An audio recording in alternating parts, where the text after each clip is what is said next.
to introduce to you William, or Bill. He's a graduate of Parker High School and worked at GM until its closing. He served in the Army and the U.S. Army Reserves for over 30 years.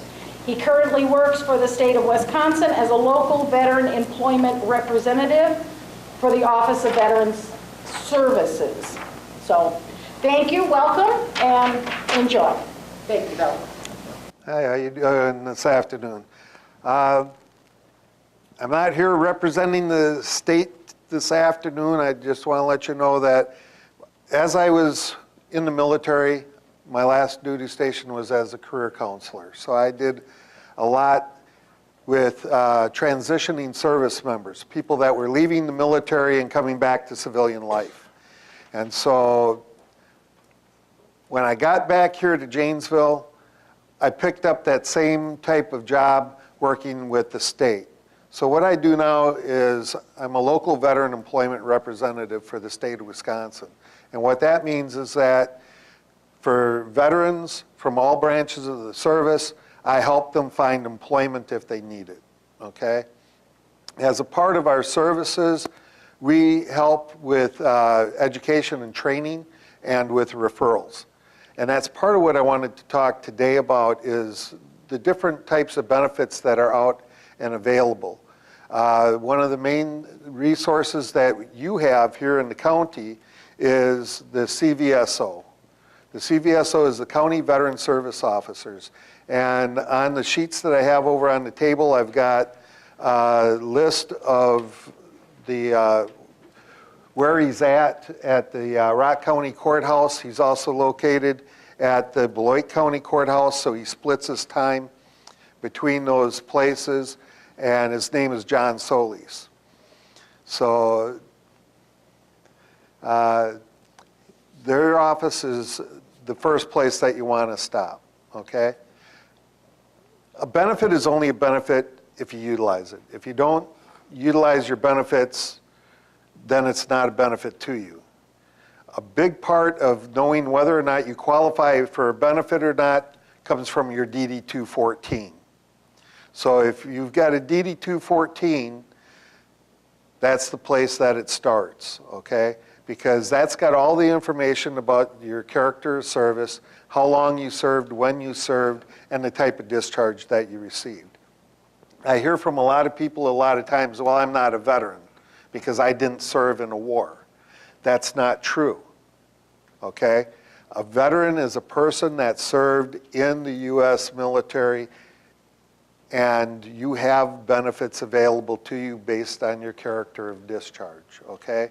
So whether or not you had a basic training discharge or whether or not you served just in the National Guard or Army Reserve, depending upon what you did in the military and when you did it, whether or not you were called to active duty for other than training, if you were in the National Guard or Army Reserves, you probably have benefits that are available to you, okay? You don't have to be a combat veteran in order to get benefits. The benefits are based upon your service and what the department that's offering those benefits to you, okay? I'm going to give an example from where I work, okay? Now, I said that my job is to help veterans find employment. I work with the case manager. His title is Disabled Veteran Outreach Program Specialist. Exactly. He's a case manager. But because of the rules that we're under, he can only help certain types of veterans in their employment and helping them with their resume and being case managed. So to get his services, you have to be a veteran, but there's 7 different categories because he helps veterans that have significant barriers to employment, SBEs. And if you're not an SBE veteran, you're not going to get his services. However, at the American Job Center, any veteran that is case managed by any of the agencies at the Job Center, I can help. So I work with any case managed veteran at the job center. So it's not just the ones that are being helped by the DVOP, but if you're in FSET or WIOA or any of these other programs, I can assist that case manager that's working with you to help you get employment, okay? So it all depends upon what your character is. I have a lot of veterans that I talk to and a lot of people in the military that come out and they're saying, well, I don't qualify for these benefits. How do you know you don't qualify for a benefit? Well, this person told me. Well, does this person work for the agency that you're trying to get benefits from? No, they don't. So you need to go to the people that work at that agency. You know, when I said that I'd come and talk today, I can't talk for the Veterans Administration. I can't talk for the CVSO.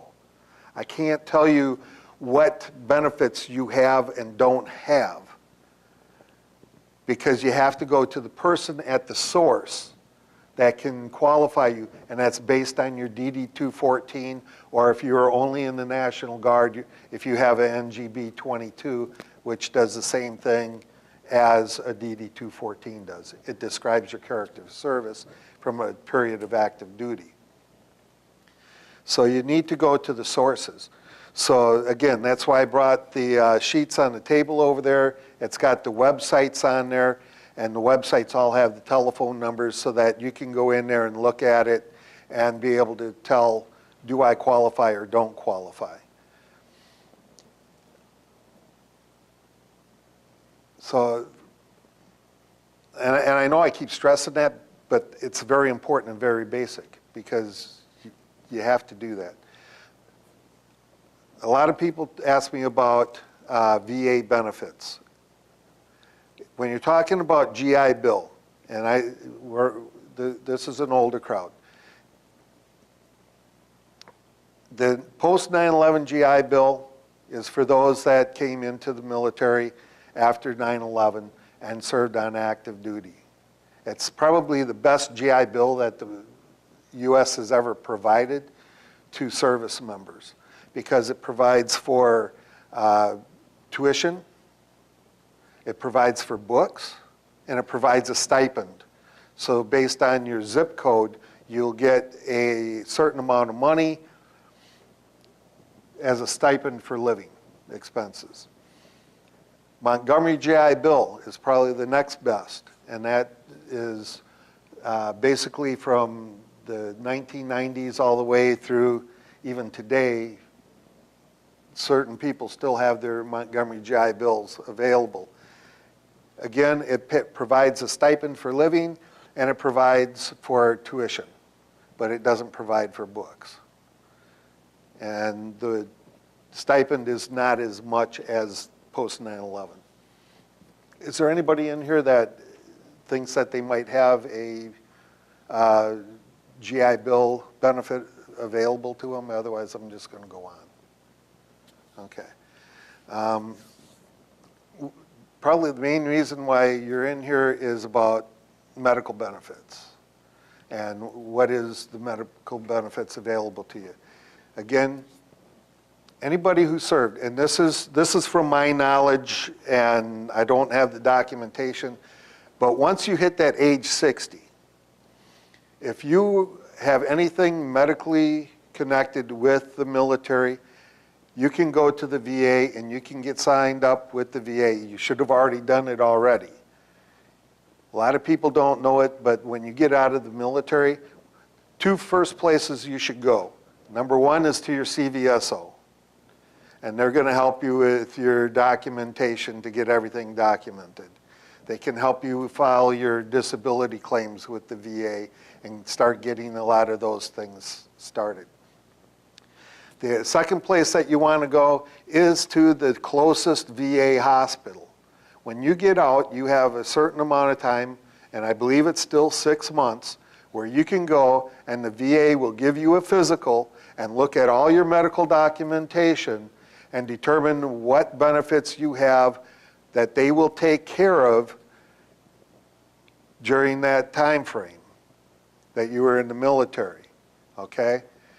And to help you with filing your claims, is what they say. So it's kind of a yes and no type thing. But you go in, you get that physical, you got your departure physical from the military, and everybody thinks, okay, I got my departure physical, that's going to qualify me for the VA. And they're getting a lot better at it now, but the VA has their system and the military has their system. You want to get into the VA system as soon as you can.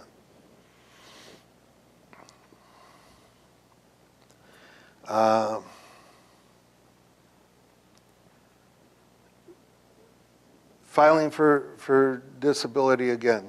The CVSO is a good place to start.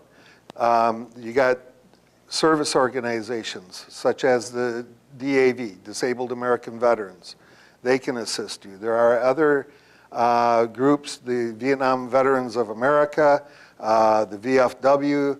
They all can help you get through some of these processes in order to file your disability claims. The VA takes care of themselves, okay? And you need to make sure that you go up and you talk to those folks. I've got one of their websites on there for the hospital up in Matteson. If you're not signed up, you need to go and talk to them and find out what your status is in order for them to be able to help you best. Anybody got any questions on that?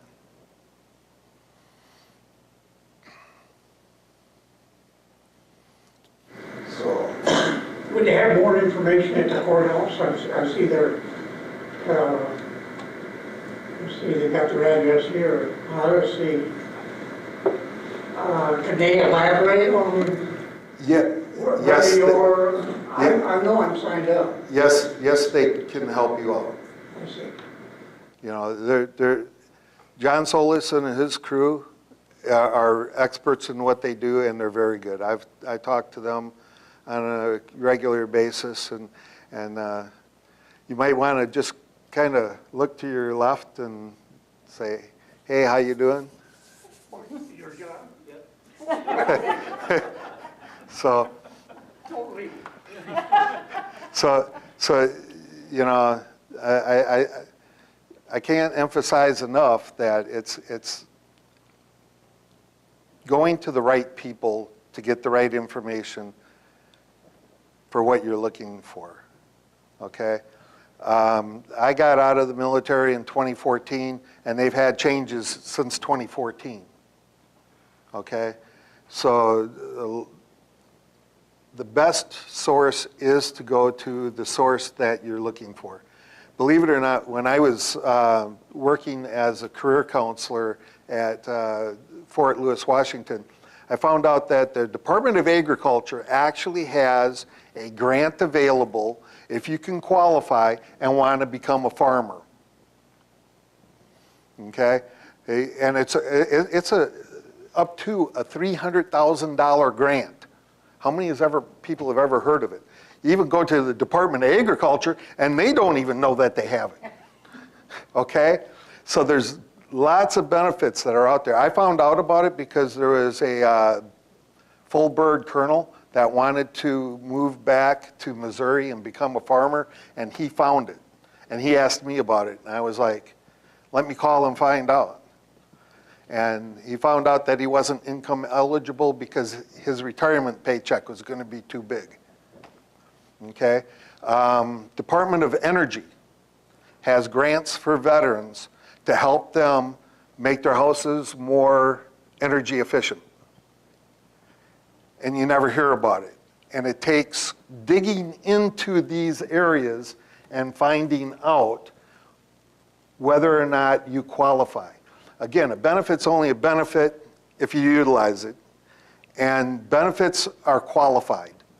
Benefits are never just given out to everybody. It's a qualified benefit. So you have to do so many years of military service, or you have to have an income level. I know for some of the VA stuff for medical, they base it on income as to how much help they're going to give you. You know, so once you turn 60, yes, you do qualify for VA medical care, but to what extent, and are they going to charge you copays for that services? I can't answer those questions. I don't have that knowledge base, but I do know that it exists. So that's why I say you want to go and talk to the people that have, yes, sir. Well, since I've been moving around, I lost one DD 214. John Solis back here can help you to see if it's in the system and be able to pull it up. I know. If you went in from Wisconsin, chances are, if you didn't go in from Wisconsin, then we can help you fill out a standard Form 180 and send to St. Louis for a copy of it. I went in Florida. You went what now? Florida. Florida, yep. Florida. Yeah, we'll probably have to do a standard Form 180. But we can help you get it. And anytime you want to jump in on what I'm saying, John, please do. Because on many of these topics that I'm talking about, he's more knowledgeable than I am. Well, what Bill was saying earlier about getting to the right person, that's true. You have to get to the right office for your, and a lot of the benefits, we help veterans apply for them. We don't make the decisions on them, but we know where you got to go to get the stuff. We know the forms you got to fill out, so we help you with that. The other thing is you got to ask the question. If you never ask me or Bill what you're looking for, we don't know where to point you to. You gotta stop in that. In Wisconsin, every county has a county veteran service office. Every county in the United States. That's the first place to start. I know we refer people back and forth all the time between our offices. People will come into my office looking for employment assistance. Yep, you got to go talk to the folks, the DVOPs and the leavers over at the job center.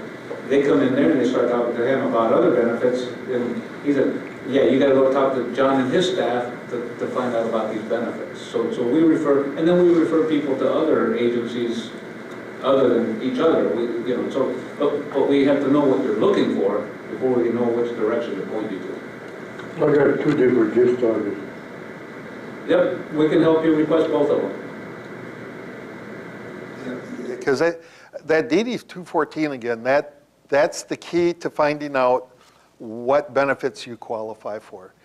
Now, like in my office for employment services, we don't ask for DD 214s. We take it on the service members' honor that they fill out the form correctly, because it says on there, if you lie on the form, you're in trouble.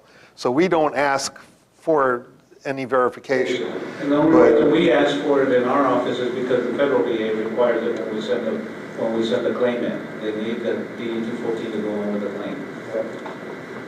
In the DD 214 captain, Milwaukee or St. Louis? DD 214s, as far as I know, are all kept in St. Louis, and a bunch of stuff's transferred to Kentucky. Well, correct. So we still send the form to St. Louis.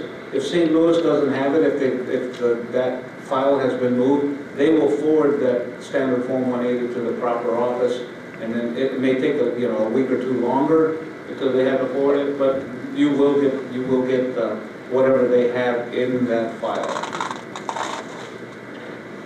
And I don't know if you'll agree with me on this or not, but I always suggest to all service members that you, and I don't know if your office does this, I always tell people go to their congressman, but request a copy of your medical records and your personnel file from when you were on active duty. A lot of times when we do the 180, we do all 3 at the same time. We request a copy of the discharge, your personnel file, and your medical records all at the same time, so you get it all at one time.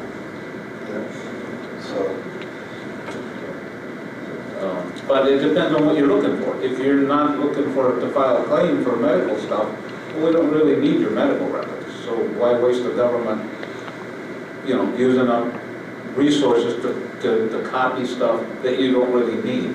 If you're just really needing that DD 214 to show, like, employers, if You may need to prove to your employer that you're a veteran and served, and you just need that DD 214 for that purpose. Well, you know, okay, yeah, you were never injured in the service, so there's no claim to file. So why do we want to waste their time requesting your medical records? So at this point, I'm just going to kind of open it up to questions, because I'm sure that you all came in here to find something out and to get some additional knowledge, and I could go for another whatever and probably not hit the reasoning by why you came in. Yes, sir. I'd like to know if the VA insurance can be used with Medicare, or is it one or the other? You know? VA healthcare is not insurance. No, but I've been to the VA, and I know what they do. Yeah, the VA, one federal agency cannot bill another federal agency. So you can't have VA, you can't get your care at the VA hospital and then they turn around and bill Medicare. That doesn't work that way. So Medicare is really there in case you can't make it to the VA hospital or clinic. You wind up at, you know, maybe you're down in Beloit and you have an emergency. You wind up at Beloit Memorial. Medicare is there to cover you for that care. Yeah, people always think, well, I'm covered by the VA, I don't need Medicare. That's you know, you're rolling the dice on that, and it's not really, the odds are not in your favor. So I always tell people, yeah, you really want to think about that before you do that. But the two don't necessarily piggyback off of each other. One covers you if you can't make it to the VA covers you if you make it to the VA, because Medicare is not going to cover anything if you're being treated by the VA. In your opinion, which one offers the best benefits? Well, Medicare doesn't cover much. Well, generally, if you can make it to the VA facility, you know, if you have any kind of a bill, it's going to be a copayment, and it's going to be a lot less copayment there than if you use Medicare at your local, you know, Mercy hospital or copays. And the copay, this is the part that I know a little bit about. Your copays at the VA are based on your income. And they're also capped. And they're also capped. So once you reach a certain amount during the year, that's it. They can't, you know, even if you have to go back in for another procedure or whatever, you don't have any more copayments because you've reached that cap. So Medicare doesn't have a cap. And as long as you keep getting treatment, you're going to have the 20% that Medicare doesn't cover. And I can kind of relate to what you're saying in that I'm 80% disabled veteran from the VA. And I get most of my medical services through the VA, but I wound up at St. Mary's Hospital earlier this year. If it had gone any longer, they said I could have died. So I ended up in there, and so I've got TRICARE, because I'm also retired military. So I had all the copays that go with TRICARE going to there. The VA didn't pay a single cent to St. Mary's for my medical care at St. Mary's.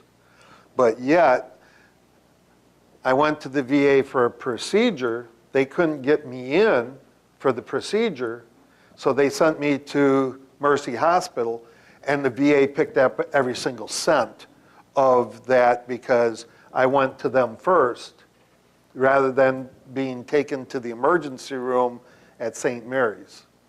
So that there was a big difference there. But the VA, it was pre-approved, and they picked up everything at Mercy Hospital for the procedure that I had to have done because they couldn't get me in within 6 months to do it. So there's a lot of benefits to having your name in the system in Matteson at the VA hospital and utilizing their services. And then if they can't provide it, or if you're outside of, and I can't remember, but I think it's 40 miles? 42 miles. 42 miles, then you can be picked up and the VA will pay for certain things. It has to be pre-approved. It has to be pre-approved by the VA before that'll happen. And the reason it's either out at 42 miles or they can't get you in within that 30-day period. or if the doctor says you need to have it within 30 days. If your primary care doctor at the VA, for instance, says, yeah, this is a procedure you need to have, but it's not really emergent, we can wait a couple months to do it. So if the VA can't schedule you, even though the VA can't schedule you within 30 days of that doctor's request, the doctor has already put in your records that, yeah, he can wait 60 days for this procedure. So they're not going to send you to Mercy for it, because they can get you in within that 60 days at the VA hospital. So the way I look at it, healthcare insurance is one of those things that, for instance, I'm still working full-time, so I got my employer insurance, my wife works, I'm covered under her insurance. I'm a retiree myself from Bill here, and so I have TRICARE, okay? Then I have the VA healthcare. This is one of those instances where actually having more is better. So lucky for you, you have VA and Medicare. Hopefully between the two of them, you never really wind up with a huge bill, Well, I have to pay out of pocket $2,000 a year, and I only earn $12,000 a year. Yeah. So it's beyond my means. I can't survive on what's left. Yeah. I'm at risk of losing my house, and I want to leave that to Yeah, somebody. unfortunately, when you're looking at VA healthcare and stuff, they only look at out-of-pocket medical expenses. Because the thinking is, okay, yeah, everybody has either rent or mortgage, have utility bills, that's part of living. It's the out-of-pocket medical expenses that may come back and, for lack of a better term, bite you in the rear. And so that's what the VA really looks at. How much is that affecting your ability to pay your other bills? If you have huge out-of-pocket medical expenses, then that certainly would affect whether or not you have a co-payment at the VA. But generally, it comes down to the way the law is written, unfortunately, and I hate to tell people that, but that's the reality of it. The way the law is written, this is the income limit. If you're over that, you have a co-payment. If you're under it, you don't have a co-payment. That's simple. And have you talked to the patient advocate at the VA hospital? No, I haven't. That was going to be my last stop over there. They got a facility in Janesville here where I could probably get some answers. But You might want to call the patient advocate's office, because at the Matteson VA or the Milwaukee VA, because they can probably be best suited for answering your question and getting you the information that you need to find out.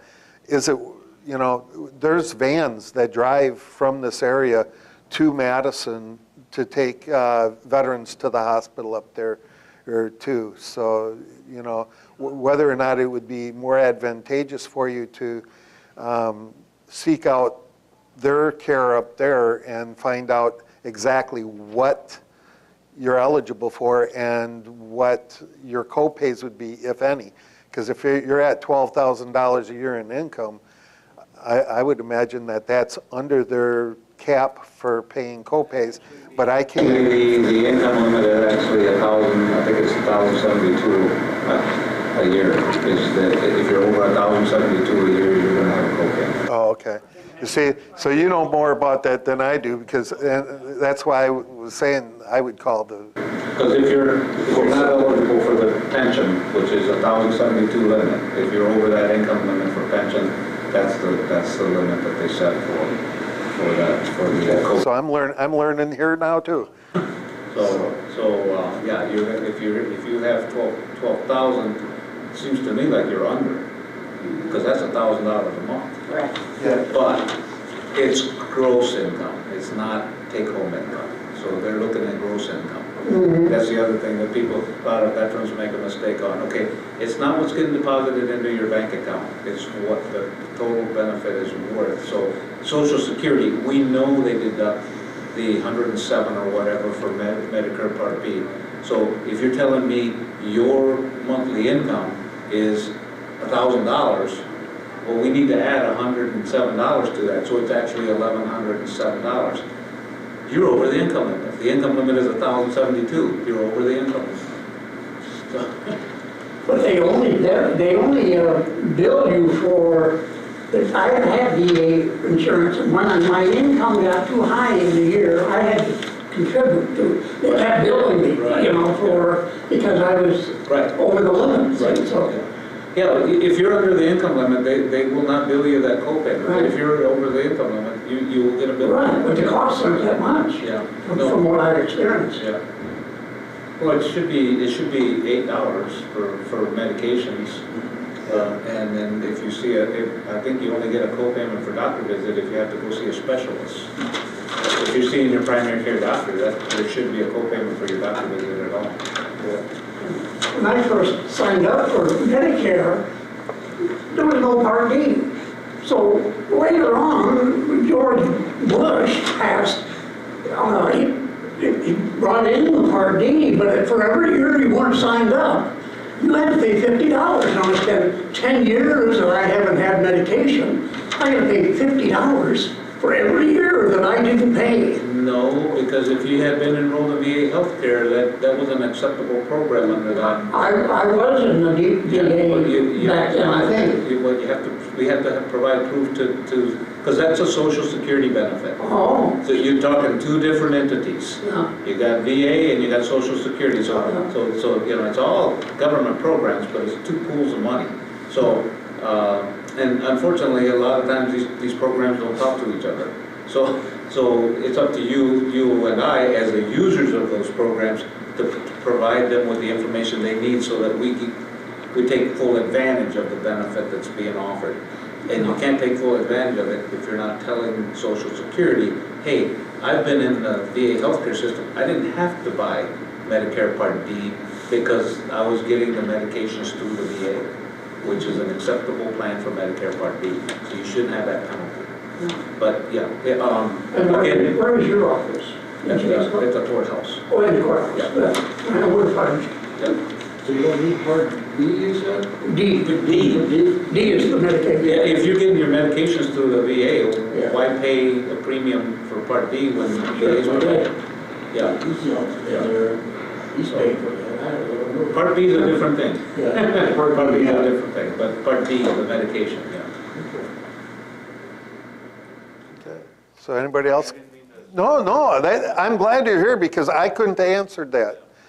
My best answer would have been call the patient advocate at the VA to find that out because, you know, I'm one of those people that if I don't know the answer to a question, I'll either look up the answer and find it for you, or I'll find you the right person to talk to. And that's why I'm so glad that you're here, John, because, you know, you've got a lot more expertise in dealing with a lot of these other programs than what I've got.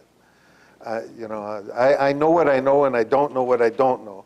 And that's the problem with most people these days, is that they don't know what they don't know, so they don't know the right questions to ask or who to ask the questions to. Going back to what we said earlier, when it comes to talking to the right person, please, I can't say that enough, do not take advice from what we call a BVSO. And a BVSO is a barroom veteran service officer. Okay, your drinking buddies. Because they don't know your particular situation. We don't know your particular situation until you sit down and talk to us face to face and we're looking at your DD 214 and what benefit you're asking about. Then we can give you, hey, this is probably what's going to happen with you. Well, we don't know for sure and certain because we don't get to make that decision, but we've had enough experience that I can tell you within 95% accuracy what the VA is going to do in this particular situation. There are those occasions where I was like, I don't know, we need to throw this against the wall and see what happens. But those are rare. Most of the time we can tell you with that accuracy what the VA is going to decide in this particular case. But we have so often veterans come in, my buddy said I'm eligible for this. Really? You know, when did your buddy start working for the VA regional office? Who makes these decisions? You know, because if he's not working for the VA regional office, he shouldn't be telling you for sure and certain that you're eligible for anything. So It's kind of like when I was doing some recruiting. You'd have two guys coming in for the exact same job on the exact same day. One guy gets offered a $20,000 bonus, the other guy gets offered a $4,000 bonus. You go, that's not fair, until you realize that the guy that they're giving the $20,000 bonus to, he scored an 89 or a 92 on the ASVAB test to get into the military, and the other guy scored a 54. So his higher test score got him the higher bonus, even though they're both in there on the same day talking to the same people, okay? So there's different things and different reasonings why one person may qualify for certain benefits and another person doesn't, even though they're very similar. They're not the same. The perfect example of that is two veterans served in Vietnam. Now, we all know that in Vietnam, they used Agent Orange all over the place over there. And so anybody that had boots on the ground is presumed to have been exposed to Agent Orange. You can have two people that went in the same unit at the same time. They're assigned to the same unit, get to Vietnam on the same day. They come back from Vietnam, thankfully, not wounded or anything. But one of these individuals develops all kinds of issues related to the Agent Orange exposure. The other one never has a problem. This poor guy has diabetes, he has an ischemic heart condition, he develops, whatever, peripheral neuropathy, and on, he gets one of those horrible cancers or whatever. This guy, nothing, because we're all individuals. Our bodies fight, how many people get the flu every year? And other people never seem to get sick. We're individuals, and even though we may both be exposed to the same thing, our bodies are going to react differently to them. So just because your body has all these things that they're getting service-connected for, I always tell people, I wear hearing aids. I got service-connected hearing problems. I would rather have my hearing. I'm a musician on the side. I would rather have my hearing than get these free hearing aids from the VA. But it is what it is, and I have to wear the hearing aids. So, and I'm sure if you ask any veteran, do you think these Vietnam veterans want the cancers and the ischemic heart condition? No. They would rather have their good health and be able to do whatever they want to do instead of having all these disabilities. We all would. What's that saying? You got your health, you got everything. So.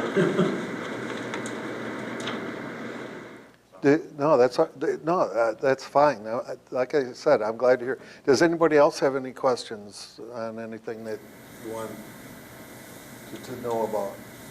Yes, sir. I spent 4 months in the VA. Running board was nothing. You spend it over here in Mercy, it's $11,000 a day. Yeah. Again, it's all the way that it's written and all the ways that it's presented, So, and everybody's situation is going to be different. And there's no single answer to a question many times, And it's based on your service, and it's based on the character of discharge.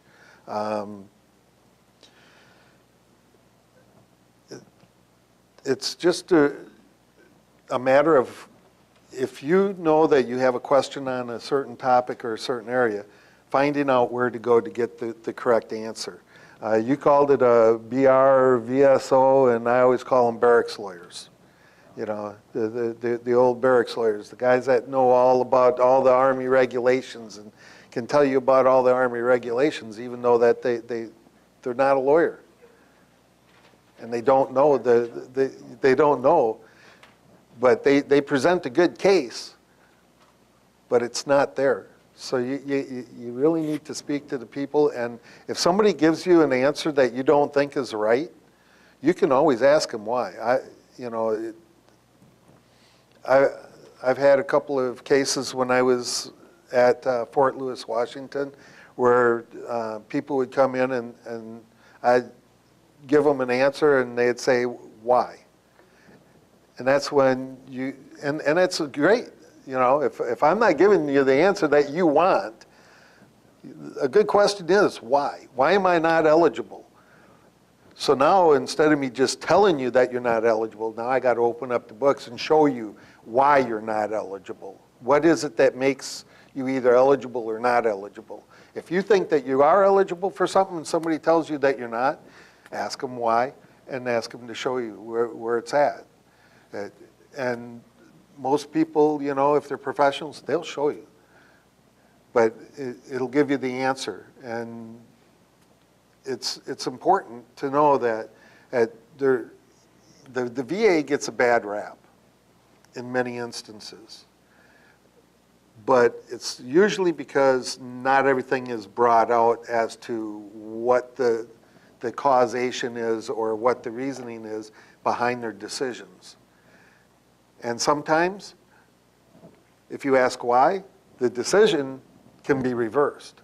The VA has all kinds of appeal processes. So if you've got a disability claim in and you think that it should be raised and they tell you no and you ask why, a lot of times they'll look at it and they may flip-flop their answer too. So, but you need to know who to go to talk to. Did you have another question, sir? I was looking at a book in Walmart they had from Vietnam War. It cost $42 and about that. And what was it on about the Vietnam War? Just the Vietnam War? Okay. Why we entered, how many we lost. I don't think, my personal opinion, we didn't lose the Vietnam War. We kind of just left the Vietnam situation behind.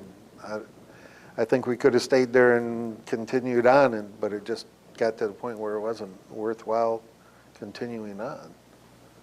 We left of our own accord. They didn't kick us out. You think you're going to go against North Korea? What's that? You think you're going to go against North Korea? I hope we don't go against North Korea. We don't need any more wars. We don't need to send our young people to war anymore. That's my opinion. But The Republican got us into the war, so starting with Abraham Lincoln. I have another question now. In Medicare, you're only covered by 80% you're covered. But what kind of plan does the VA have? Is it based on your income they bill you, or are you only covered for 80%, or how do they? If you're enrolled in VA healthcare, you are eligible for everything the VA can provide for you, including, because I have a lot of veterans come in and they say, I only want to enroll in VA healthcare because I only want the medication portion. Okay, it doesn't work that way. The VA doesn't separate it out. VA is an all or none. You're either, if you're eligible for VA healthcare, you're eligible for everything they can provide for you. If you're not, what they can provide for you, again, it comes down to the individual and your primary care doctor, what they say. So for me to sit here and tell you this is going to be covered, I'd be lying to you because I don't know. Because that's something you have, once you're enrolled in VA healthcare, you have to take that up with your primary care doctor. And if that primary care doctor says yes, they make the referral to that specialist. Yeah, we need you to see a cardiologist. We need you to go get eyeglasses because you can't read your prescriptions that I'm giving you. So I don't want you taking the wrong dosage. So I'm going to see about getting you some glasses so you can read and take the proper pills at the right time. But I can't tell you that the VA is going to provide you glasses. That's something that you have to take up with the VA. So you mentioned copays, so what are you talking about then? I mean, there are certain things that you gotta, Again, that's something that the VA determines and it's generally based on your income. I see. Yeah, it's generally based on your income. So if you have copayment, it's because, now for instance, in my case, I don't have copayments because what the VA is treating me for is service-connected. I see, yes. And so it's service-connected, they can't charge me co-payments for something that's service-connected. So anytime I go in for hearing, my knee, my back, they're not going to charge me for that. Also, it goes by, if you have service-connected disabilities, what your overall rating is.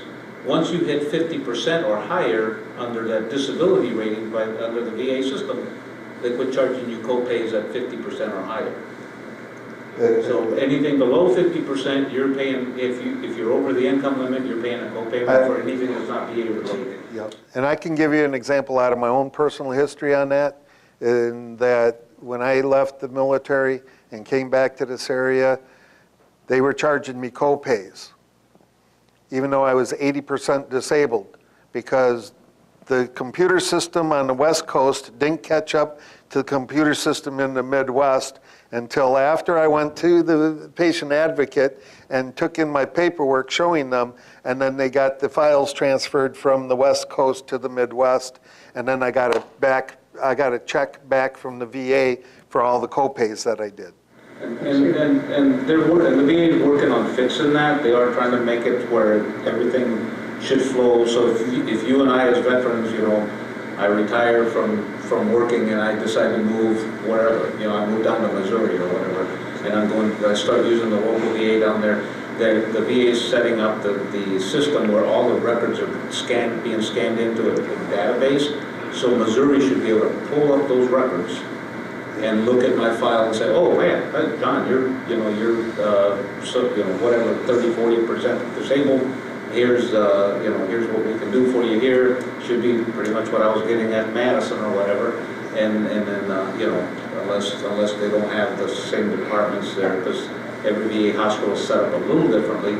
So, but they're getting to that point. Mm-hmm. They're not there yet, but they're getting to that point. So, and there's a company right here in Janesville, Data Dimensions, that's actually got the contract to do all that filing for the VA, and they're working basically 24 hours a day, 5 days a week to get those VA files caught up.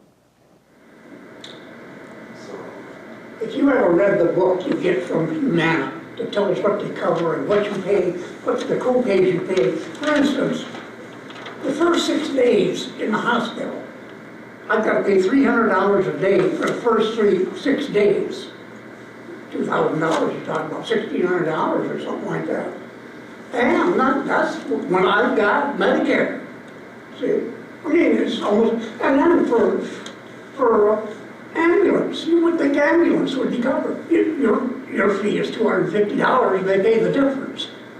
I mean, you wouldn't believe how bad it is, and it's, until these insurance companies got involved, it's unrealistic anymore for a poor person. So again, that's why if I were you, I would call the patient advocate up there at the VA hospital and try and get into their system and utilize the VA system that's available to you.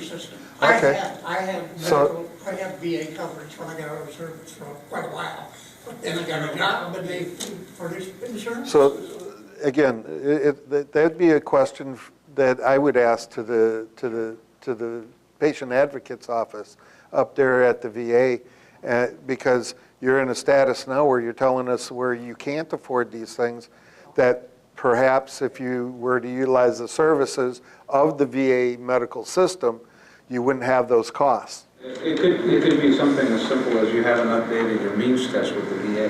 Yeah. And so if you update your means test, then they have your latest income information, and then that's how they determine whether or not you have a copay. But if you haven't, if that hasn't been updated to show that your income is less now than it used to be, then they're still going by the old figures. You know, sometimes we're our own worst enemy when it comes to that. I have veterans that move into Rock County from wherever, and I haven't gotten anything from the VA in months. Well, did you notify them that you moved? Well, no. Well, they don't have a crystal ball. They don't know that you moved unless you tell them. So all your mails go into your old address, wherever that was. So we need to get, change of address, fill this out, and send it in. And actually, these days, we advise you to go and set up a e-benefits account with the VA and update it right there in the system. And it's updated as soon as you hit center, it goes to the VA and they update it that day. I do have e-benefits website on that sheet. And that was one of them that I was going to point out. It's one of them that I put stars next to. That there's a couple of websites on there that I put stars next to that are very important for veterans to go into. And if you haven't created an e-benefits account, you really need to go in there and open up an e-benefits account. Now, the thing is, you gotta have a computer, you gotta have, with internet access. If you don't have, that's why we have places like Hedberg Library, they got computers here you can use. And so take advantage of that if you don't have a computer at home. Down at Exactly, the, I was going to say, we have computers, we also have computer classes. If you don't feel real confident in using them, if you haven't used them much, we have classes that are free, you can take them as many times. I took the very first class years ago before I even worked here, 3 times before I felt confident working that computer because I hadn't. But they're all free, and then we always have help. So if you get on that site and you're saying, I don't know what it wants me to do, we've got help that most of the time they can kind of help walk you through it. So you can talk to any of the staff here, and they'd be more than glad to also point you into a direction. So. if there's nothing else, I think we're about done then. Right. Thank you for coming. I hope that John and I were of some help. Thanks, John. I appreciate it because, like I said, you've got a lot more of that general knowledge of the veterans' benefits than what I do. I shy away from talking about specific things in an open forum like this because it's a privacy thing. But if you really want to just sit down and talk one-on-one, you just come down to the office and either, if I'm, well, today I'm not in the office, so you'd be speaking with either Paul or Nick that's in the office right now, and they can sit down and tell you the same thing. We all go through our accreditation training and stuff, so we all have this information. So, but the thing is sometimes, like Bill said, you don't ask the right questions, so we may have to, it's not that we're interrogating you. We just want to make sure we're giving you all the information that you're going to need, and the only way we know that is by finding out what you do or don't know. You have any appointment to best? No, we do. We try to. I've been asked about doing that, and we really want people to be able to walk in and take care of business. We do close the office daily from noon to 1 for lunch because there's 2 offices and there's only 4 of us, so we have to close the office to get lunch. So I do ask that you not show up at like 5 minutes to 12, and want us to help you file a claim because we're going to need more than 5 minutes. You're on the second floor? Yep. So if you're going to come in, anytime you're going to come in, even if it's a simple question, try to give us some lead time there so we can get your question completely answered. So then my staff can go get lunch. I don't know about my staff, but I get kind of cranky if I don't get lunch. And another good website on there is for the WDVA, which is the Wisconsin Department of Veterans Affairs, and I've got their website on there too. We're lucky that we live in the state of Wisconsin. The state of Wisconsin is probably in the top 5 to 7 states for veterans benefits. And just recently, the legislature and Governor Walker said that not only can you use your Wisconsin GI Bill, but it's now transferable to your family as well. So If you meet the criteria. if they meet the, once again, if you qualify, Everything has criteria, so. if you qualify, you can transfer your Wisconsin GI Bill benefits to your dependents. So, and again, like you said, if you qualify, and that's always the thing, if you qualify.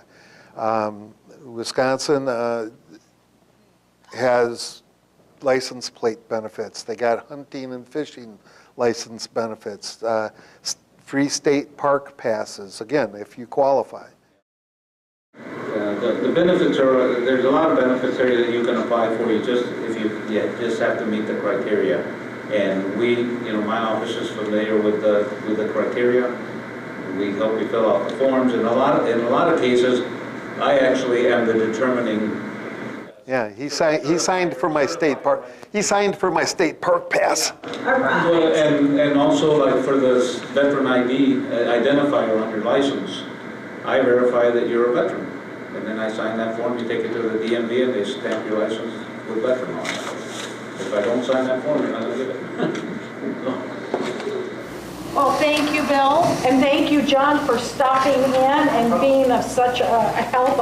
I hope this was helpful for you all. Please join us some other Friday afternoon for some other program that you'll find interesting. We have all kinds of great programs here at the Hedberg Public Library. Weekends, evenings, you never know, fun stuff, interesting stuff, and stuff that you really need like today. So thank you very much.